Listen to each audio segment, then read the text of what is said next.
मुख्यमंत्री डॉक्टर मोहन यादव ने किसानों और पशुपालकों के लिए 10 बड़े ऐलान कर दिए हैं।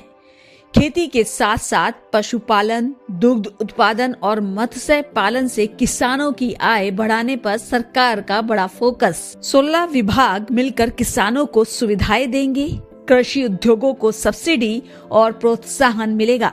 सरकार का साफ संदेश है, किसान मजबूत होगा तो एमपी समृद्ध होगा। किसान कल्याण इस मार्ग पे 10 दिशात्मक अलग अलग प्रकार की योजनाओं का लाभ हम दिलाने वाले हैं। उसमें भी खास करके पहला मॉडल किसानों की कृषि बदलाव की बड़ी परियोजना पे युद्ध स्तर पे काम करेंगे।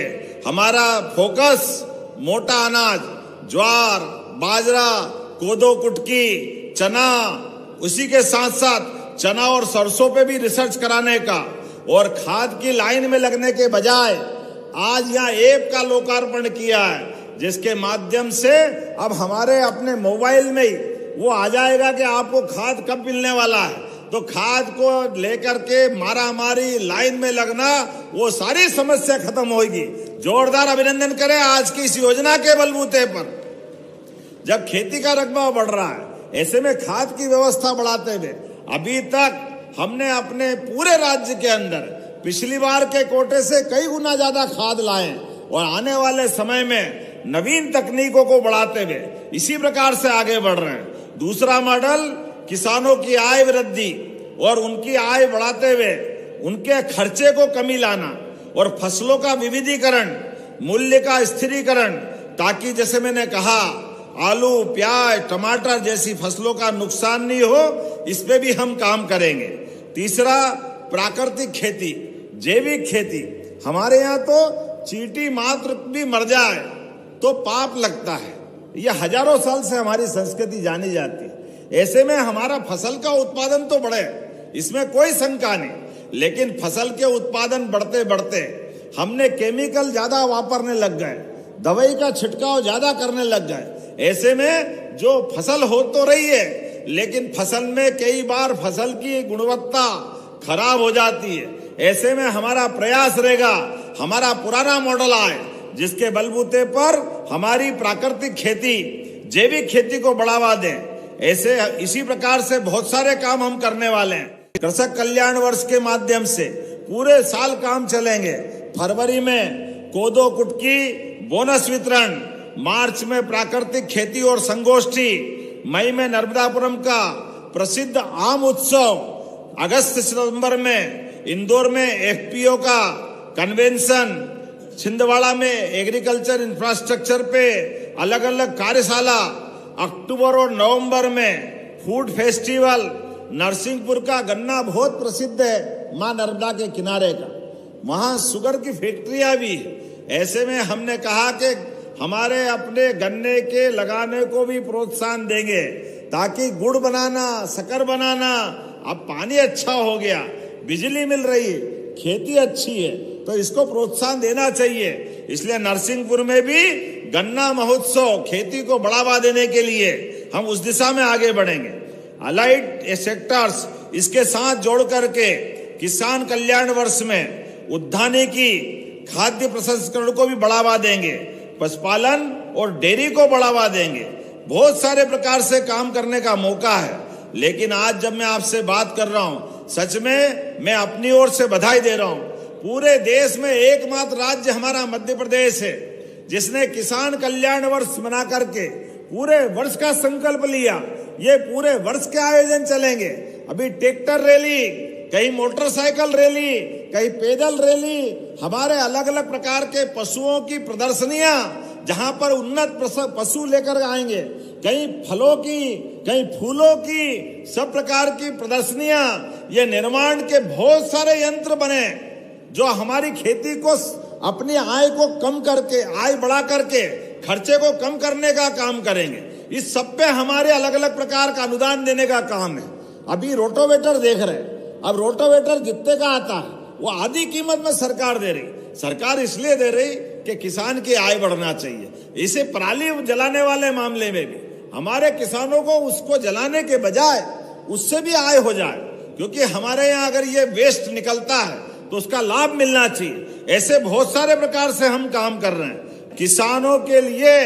ये केवल आज कर्मकांड का एक दिन नहीं है, पूरा वर्ष किसान कल्याण वर्ष के रूप में मनाएंगे। अलग अलग विभाग, चाहे पशुपालन विभाग हो, सहकारिता विभाग हो, हमारा MSME विभाग हो, कई प्रकार की इंडस्ट्रियां बनती।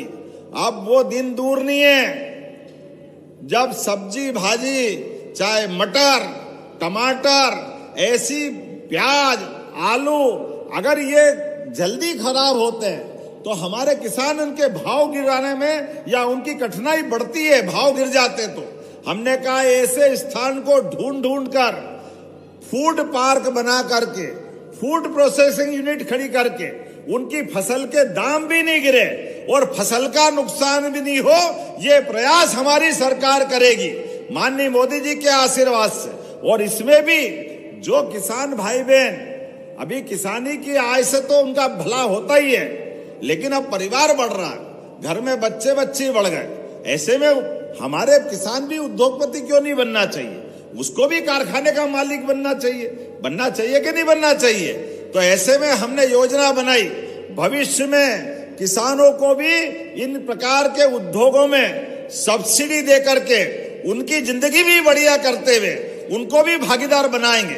इतना ही नहीं, एक खेत के अंदर हमारे किसानों के लिए सोलर पंप लगा करके बिजली के माध्यम से, हमारे जो अभी 5 हॉर्स पावर के कनेक्शन में साल भर में 7,500 रुपया जमा करना पड़ता है, और ये आने वाले समय में कभी बढ़ना पड़े, क्योंकि बिजली के दाम तो बढ़ते जा रहे हैं। लेकिन हमने योजना बनाई कि अब हमारे किसानों को, देश के अंदर 30 लाख किसान है जिनके कनेक्शन है, ऐसे सारे किसानों को 3 साल में सबको सोलर पंप दिलवाने का काम हमारी सरकार के माध्यम से किया जाएगा। जब सोलर पंप की बात हो रही तो जोरदार ताली बजा के अभिनंदन करें, जिससे बिजली फ्री होगी और हमारे किसानों को घर के लिए, उद्योग के लिए, पीने के पानी के लिए और छोटा मोटा काम धंधा भी करें। तो सोलर पंप के माध्यम से सोलर सम्मेलन करवाए, जिनको जिनको सोलर पंप चाहिए, पूरी सरकार के माध्यम से, एनर्जी डिपार्टमेंट, नवकरणीय ऊर्जा के माध्यम से हर एक जगह पर ये लाभ दिलाने के लिए आगे बढ़ेगा। आज तो बहुत शानदार ट्रैक्टर रैली निकाली, जोरदार अभिनंदन करें अपने ट्रैक्टर रैली के लिए भी। इतनी बड़ी ट्रैक्टर रैली पहली बार निकली। हमारे लिए किसान कल्याण वर्ष के मनाने के लिए केवल कृषि नहीं, कृषि से जुड़े हुए एक एक मंत्रालय, लगभग 16 मंत्रालय हमने सबके साथ जोड़ करके किसानों की आय केवल खेती की फसल से नहीं होगी, फसल में भी सब्जी भाजी, फल उत्पादन, दूसरे प्रकार से दूध उत्पादन, और तीसरे प्रकार से जो हमारे अपने अलग अलग पशुपालन के साथ, कोई मछली उत्पादन, कोई किधर से, हर एक प्रकार से गांव के अंदर किसानों की आय बढ़ाने के लिए एक कल्पना की। और ये पूरी कल्पना करने के लिए आधार अगर मिला है, हमें इस बात की प्रसन्नता है, वो देश के यशस्वी प्रधानमंत्री श्रीमान नरेंद्र मोदी जी है। जोरदार अभिनंदन नरेंद्र मोदी जी का करें। सच में हमारी आज की सभा देख करके भगवान महाकाल का भी आशीर्वाद मिल रहा है। यशस्वी प्रधानमंत्री सोमनाथ में 1000 साल पुराने अपने धर्म के ऊपर, सनातन संस्कृति पर पहला आक्रमण हुआ। गजनी के महमूद ने आकर के उस मंदिर को ध्वस्त करते हुए हमारे सबके मान सम्मान को चुनौती देने का प्रयास किया था।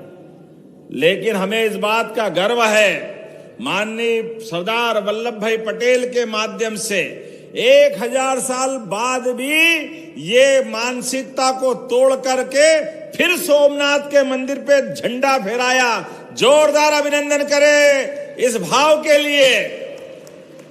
हमारे लिए भगवान राम और कृष्ण सदैव हजारों साल से हमारी संस्कृति, दुनिया में किसी देश में भारत का नागरिक चला जाए और अपनी पहचान बताए कि मैं राम और कृष्ण की धरती से आया हूं, तो लोग अपने आप कह देते हैं ये हिंदुस्तान से आया है, भारत से आया है, उसको कोई पहचान बताने की जरूरत नहीं। एकमात्र राज्य मध्य प्रदेश है आसपास के सारों राज्यों में जहां हम लगातार हमारा इंफ्रास्ट्रक्चर अर्थात कॉलोनी भी बन रही, पुल पुलिया बांध भी बन रहा है, लेकिन एकमात्र राज्य ऐसा मध्य प्रदेश है जिसका खेती का रकबा 2.5 लाख हेक्टेयर बढ़ा है। जोरदार अभिनंदन करें, ये लगातार बढ़ रहा है। ये पानी की सिंचाई के कारण से बढ़ रहा है। जब हम किसानों की बात कर रहे हैं तो 25 जिलों में इन 3 परियोजना से केन बेतवा नदी जोड़ो, पार्वती कालीसिंध और ताप्ती बेसिन मेगा रिचार्ज से लगभग 16 लाख हेक्टेयर क्षेत्र में पूरा बुंदेलखंड, चंबल से लेके मालवा तक और निमाड़ का इलाका, ये तीनों क्षेत्रों में 16 लाख हेक्टेयर क्षेत्र में सिंचाई होगी। 16 लाख हेक्टेयर में जोरदार अभिनंदन करें ये पूरे क्षेत्र के लिए। डिंडोरी में हम श्री अन्न अनुसंधान केंद्र की स्थापना कर रहे हैं, जिसके माध्यम से मिलेट्स में भी हमारा नंबर 1 आए और उसके लिए अब एमएसपी पे खरीदने की शुरुआत हमने की है। कोदो भी और कुटकी भी दोनों के एमएसपी सरकारी भाव, और इतना ही नहीं 1000 रुपया कुंटल अलग से हमारी सरकार दे रही, ताकि मोटा अनाज बना करके, मोटा अनाज हमारे किसानों के यहाँ उगा करके उनकी आय भी बढ़े। इतना ही नहीं, आगे जा करके गेहूं और सभी प्रकार के लिए अभी हमारे लोग कहते हैं अरे भाई साहब आपने 2700 कहा था। हाँ, हमने कहा था 2700 और 5 साल के लिए कहा था। अभी तो ये हमारा 26 चल रहा है, 27 बाकी है, 28 बाकी है। मैं गारंटी से कह सकता हूं हमारी सरकार के 5 साल के अंदर जो कहा वो करके दिखाएंगे। जोरदार अभिनंदन करें सारे किसानों के लिए। ये किसानों के प्रति हमारी प्रतिबद्धता है, हमारी भावना भी है और हमारा संकल्प भी है। अब तो कोशिश कर रहे हैं, सोयाबीन के बाद हम तो सरसों पे भी भावांतर कराने का प्रयास कर रहे हैं। सरसों की फसल के लिए जोरदार अभिनंदन मोदी जी के लिए, उनको चिट्ठी भेज रहे हैं ताकि हमारे लोगों को लाभ मिले। अब किसानों के लिए भी 0% ब्याज पर कृषकों को फसल ऋण दिलाने की हमने वापस उस योजना को आगे बढ़ाने का निर्णय किया है। आपदा में 24,14,000 किसानों को 2106 करोड़ की, कितनी बड़ी राशि, लगभग 2150 करोड़ की। पहली बार पीला मोजेक लग जाए सोयाबीन में तो सरकार पैसा दे रही, बारिश ज्यादा हो जाए, फसल गल गई तो पैसा दे रहे हैं। सभी प्रकार के कष्ट में सरकार खड़ी है। इसके अलावा फसल का बीमा अलग आएगा और उसके बाद भी भावांतर योजना के माध्यम से भी लगभग 1350 करोड़ तो अभी तक दे चुके, और जो कमिटमेंट किया वो लगातार हम देते जा रहे हैं। जब मैं आपसे बात कर रहा हूं धान उपार्जन के मामले में, आज की स्थिति में हमारे केंद्र सरकार ने तो 43 लाख मेट्रिक टन की हमको पेंशन दी है, लेकिन आज तक 44 लाख मेट्रिक टन से तो ज्यादा हो गया। और 20 तारीख है, आपके माध्यम सभी किसानों से कहना चाहूंगा कि हमारे पास ये बात सही है कि धान उत्पादन के लिए अब जिस प्रकार का माहौल बना है, लगातार फसल का उत्पादन बढ़ रहा है और हमारी प्रतिबद्धता भी है, लेकिन समय का भी ध्यान रखें। इस समय के अंदर उपार्जन कराएं, ये आपसे मैं कहना चाहूंगा। लेकिन आने वाले समय में जब गर्मी की फसल होगी, ऐसे में गर्मी की फसल में हमारे लिए अब नए प्रकार से प्रोत्साहन देने की आवश्यकता है। हमने कहा उड़द, मूंगफली, ये भी आप गर्मी में लगाओगे तो इस पे भी हमारी सरकार काम कर रही, इसको भी खरीदेगी और इस पे भी बोनस चालू करने का निर्णय कर रहे हैं। हमने 6 वन विज्ञान केंद्र की स्थापना की। अलग अलग पंचायत में आजकल फसल लगाते हैं और ऐसे में कोई सब्जी लगाता है, कोई और फसल लगाता है और वहां फसल खराब हो गई और लोग कहते हैं हमारे उस फसल का मुआवजा दो। अब पैमाना आधुनिक रूप से हमको कोई कृषि मापक यंत्र के माध्यम से अब ये हो जाएगा बारिश कितनी हुई या फसल का नुकसान कितना हुआ, इसका आधुनिक तकनीक के माध्यम से जितनी मदद कर सकते हैं किसानों की, वो मदद करने के लिए भी हम आगे बढ़ रहे हैं। हमारे इस पूरे प्रयोग के माध्यम से बीजों को संभाग में बीज परीक्षण प्रयोगशाला का सुदृढ़ीकरण करने का निर्णय भी हम कर रहे हैं। हमारे इसी स्थान पर weather information network data system भी विकसित करेंगे। प्रेशराइज्ड अर्थात हमारी माइक्रो इरिगेशन की योजना भी, इस पे भी हम तेजी से आगे बढ़ रहे हैं। और उड़द मूंग का तो मूंगफली का मैंने बोला ही है। मूंग के बारे में जरूर कहना चाहूंगा कि मूंग के बारे में हमारे किसान भाई बहन उड़द लगाए, मूंगफली लगाए, क्योंकि कीटनाशक से किसी का भला नहीं होता है, हर एक कोई संकट में पड़ता है। इसलिए एक निवेदन करना चाहूंगा, इसी प्रकार से हमारे सभी प्रकार के किसान कल्याण के, कृषि विभाग के द्वितीय तृतीय श्रेणी के 1348 पदों को भरने का काम भी हमारी सरकार कर रही है। मंडी बोर्ड के माध्यम से 386 से अधिक पदों को भर्ती पर करते हुए हम कृषि तंत्र को और मजबूत करने वाले हैं। साथ ही साथ प्रदेश में 46 शासकीय कृषि प्रक्षेत्रों में हमारे मॉडल प्रक्षेत्र के रूप में विकसित करने का निर्णय किया है। प्रदेश की सभी मंडियां, सब्जी मंडियों का आधुनिकीकरण कराएंगे। 3 माइक्रो लैब स्थापित कर रहे हैं। इसी प्रकार से उद्यानिकी का रकबा भी 28,39,000 से बढ़ाकर इसको लगभग 30 लाख हेक्टेयर तक करने का प्रयास करेंगे। एक नहीं, ऐसे कई प्रकार के काम बता सकता हूं, लेकिन सच में आज तो शुरुआत हुई है। आप सब ने आकर के हमारी हिम्मत बढ़ाने का काम किया है और किसानों के भरोसे से तो सदैव देश ने अपनी प्रगति की है और मध्य प्रदेश और भाग्यशाली है। तो हमारा आपका ये संकल्प लगातार इसी प्रकार से बढ़ता रहेगा। कल स्वामी विवेकानंद जी की जयंती है और हमारे यहाँ ऐसा कहा जाता है कि कल सूर्यनारायण अपनी कक्षा बदलेंगे, भगवान सूर्यनारायण कल उत्तरायण में प्रवेश करेंगे। ऐसे में आज से दक्षिणायन खत्म होगा, अर्थात रात छोटी होने लगेगी, दिन का उजाला बढ़ने लगेगा और दिन के उजाले से सबके जीवन में सुख का सवेरा निकले, इस संकल्प के साथ हमारी सरकार बढ़ने को तैयार है। अगला स्टेशन आपकी मनचाही मंजिल खुशहाली है। खुशहाली के दरवाजे चारों ओर से खुले रहेंगे। किसान इंडिया के साथ यात्रा करने के लिए आपका धन्यवाद।